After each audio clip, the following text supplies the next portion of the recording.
Alright guys, TacticalRab back again today. Hope you're all doing well and enjoying your day so far. Welcome back to VALORANT news. With Sentinels getting ready for the upcoming VCT season, TenZ may have a role change inbound. No longer on the Chamber going forwards, depending on what the nerf potentially means, but it could be moving to a more flex or initiator role, kind of like Asuna has done for 100 Thieves in the past, to great success, and he's been absolutely killing it on the Sky and the KO over the last few days. Hit the like button if you enjoy, subscribe if you're new as always, I'd greatly appreciate it. It really helps out the channel. Thank you very much indeed for doing that, just to make this on the big screen here from ShahZaM, because this is such a ridiculous clip that I just have to share it on the big screen. Here we are with the jet on Haven, gets the operator out, and right to the start of the round, flies up in the sky and just no-scopes this poor guy straight across the map. So that's unfortunate for him. Quick note from Fnatic, of course, they confirmed their entire roster relatively recently, but Firath or Enzo is now parting ways with the team. There's that question for many teams that is still remaining. Who's going to be their substitute? Some teams have one, some teams don't. I believe they will be mandated to have one,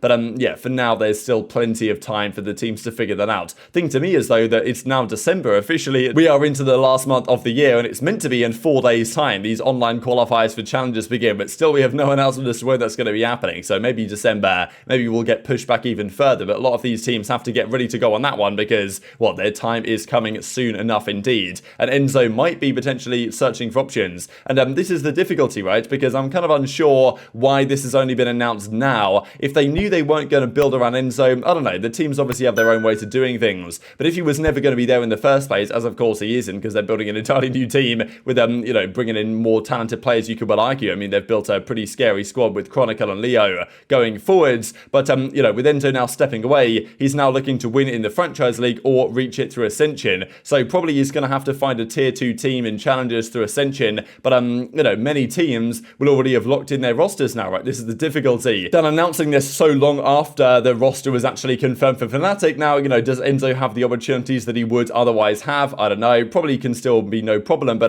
you know, some organizations, when they know they don't want to keep a player, they let them know immediately to have his best possible chance to find a great new team, and that maybe not going to be the case with this particular situation. Quickly from Sentinels as well, they're straight up roasting G2. Funny thing is really that you know, G2 are kind of, after all the drama between G2 and Sentinels over the last couple of years or so, they're now, we believe, G2 buying out, or at least you know, recruiting some former Sentinels players in ShahZaM and dapr, which we think is going to be announced in the next week or so, really. But you know, this is pretty funny. So Sentinels share their kind of America's Spike thing they got to celebrate the fact that they got selected, and 100 Thieves got this, and the other teams that got selected got one of these as well. But of course, as it says, welcome to the VCT Americas League Sentinels. They probably made this quite a long time before they actually gave it out, and as Sentinels say, maybe rightly so, wild to think there's one of these in a trash can somewhere with G2's name on it, because G2 were going to be in the league. That was like a done deal. The team believed it, the players believed it, they already had the relationship to buy out the Exet team, and then it fell through last minute after the Carlos Andrew Tate saga, which I'm sure you guys don't forget about anytime soon. Speaking of some of these other tournaments going on in different regions, right, just wanted to say this here. So this is you know, the VALORANT SEA Invitational, and that we can see some games currently going on or getting ready to go on. We've got Xerxia here, Boom Esports, so definitely some notable teams. But in the group stages, it must be said, because this RRQ team went through a lot of drama in the off-season when they picked up certain players, then they were kind of forced to drop those players and pick up players in their actual region, and yeah, they failed to even get out of their groups here. So yeah, this team, a franchise team, not looking so good. They are, well, probably going to show up to Sao Paulo, is it Sao Paulo? Yeah, in the start of next season, and get absolutely bodied out of control. But you know, we'll see about that one, I suppose. Maybe they need to change things around. Also, the Knights tourneys have continued, and these guys with Zeldris get the job done in yesterday's tournament. So yeah, tier 2 is still popping off, but as it stands, no real information on where challenges is actually going to begin. Let's talk roles then, because a key talking point for the upcoming season, which players are going to do what on certain teams, especially with nerfs and buffs inbound. We believe Chamber nerfs are coming. What does that mean for the meta? You know, is Raze going to be heavily used? Is Jet now going to be usable again? What happens to Reyna? Could she potentially return? Like, who knows what's going to happen? They've tried to make more agents viable. Cypher maybe is now viable as well. We don't know what the meta is going to be. Therefore, the teams need to be as flexible as they possibly can be. I think this has been a key point that Psycho, the coach of Sentinels, has been pushing for his players. Like, look, don't just play Chamber. Don't just play whatever agent. Get good at practically everything you can possibly use, because the teams might well need it going forwards for the flexibility that will be required. Because we don't know what the meta is going to be. The meta will change probably many times throughout the season, and it might change significantly over the coming days if Chamber's nerfs are significant, which we believe they may well indeed be. be, because as I say, Chamber Nerfs are coming, so you can't get away with it anymore, and I'm sure that players like Ye and others, like, look, Ye's still going to be fantastic, but other players, the likes of Artis and even Cryo, that have really made their name in the last few months on that agents, if that's now no longer a thing, can they get away from it, right? Because TenZ for quite a long time was considered like a bit of a Jet one-trick pony, right? And even when he first moved to the Chamber, he wasn't really delivering crazy numbers, took him a bit of time to get used to it. As it does, right, you change to a new agent, it's going to take you a few weeks, couple of months to actually get used to it. So Psycho and the Sentinels guys are pushing pretty hard for the players to get used to many agents going forwards, depending on what the team needs. And teams that are more flexible are largely going to be better. They can use any composition, they can adapt to any meta quickly. That's probably going to be a crucial factor for this upcoming season. So this is the Sentinels roster. Obviously, Sick is on their bench, but some really talented players, but players who, can play a variety of different roles. And this is what TenZ is considering, explaining, and we can see in this clip here that he's using the KO, he's using the Sky a lot in ranked and just getting some practice in with it and having some great success, especially with the Sky, to maybe start playing that initiator role. Reloading. Scared. He's holding from me. It was only Omen. Mid is mid as well. They could have pushed. They can push 3. Can't say that. I shot. It doesn't give a. Get up tiles. I'll pop. Doesn't spawn. No, Chamber's a spawn guy. Like, Spawn guy. Enemy remaining. Shit. Coming over here. 2 more there. Down B.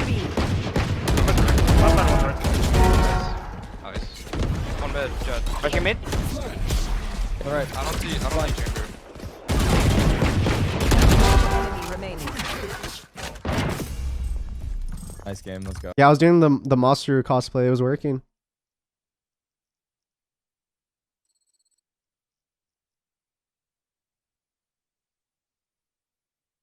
My Sky stats. So we saw some jokes around about this, right? Because the former Sentinels roster was probably one of the slowest teams to ever adapt to meta changes. Like, they dominated when things were going well for them, and then when things changed, Chamber was more viable. It took a long time before TenZ and others started thinking, you know what, we probably need to put TenZ on the Chamber here. And it took a long time for them to do it. When they finally did it, he was a little bit behind the other Chamber mains, and it wasn't looking so good for TenZ. But we can see by that clip, right? TenZ, like, his aim is absolutely absurd, and he can do it on any agent with a bit of practice and experience on that particular agent. So what does this mean for Sentinels going forwards? Because maybe if TenZ is actually starting to use potentially other agents here, the Sky, the KO, and run that more initiator role, then it does create a lot more flexibility for the team. This is where he was first spotted using the Chamber in scrims a few months ago, and in some ways it's kind of similar to what 100 Thieves have got going on. They had a video here, they had to guess things about their teammates. But 100 T, a very flexible and versatile team. Stellar can run a few different agents. Bang, of course, is going to be their smoke Sky. Cryo is going to be on their operator, depending on what agent that is. And then Dephh is usually on the Sova role, but Asuna can basically play anything. Asuna used to play, generally duelist agents, and over the last few months has transitioned more into using KOs and being a more flexible player. That I think has been great for their team. I think it was a really important asset of their roster when they qualified for the World Championship, was having more flexibility in terms of agents. And with the Chamber meta potentially on the way out, that might be an important thing for every team to get into, right? So if we look at Asuna's like all-time usage here, we can see that it's mostly Raze, even Reyna, Jet, right, and Phoenix, pretty much like duelist type agents. We look in the last 90 days, this changes around to see pretty much what he's been using is Sky and KO and even Sage. And we look at, let's say, the matches from the last chance qualifier, this one against the Guards, when he was he was down here using the KO, the Neon, and the Raze. So it was changing things up a fair bit. This match, I think, against Fnatic at the World Championship, he was using the Sage, all sorts of stuff, right? Really on the flexible positioning. This match against FaZe, for example, also from the LCQ, when he was on the KO the entire time here across the few maps that they won.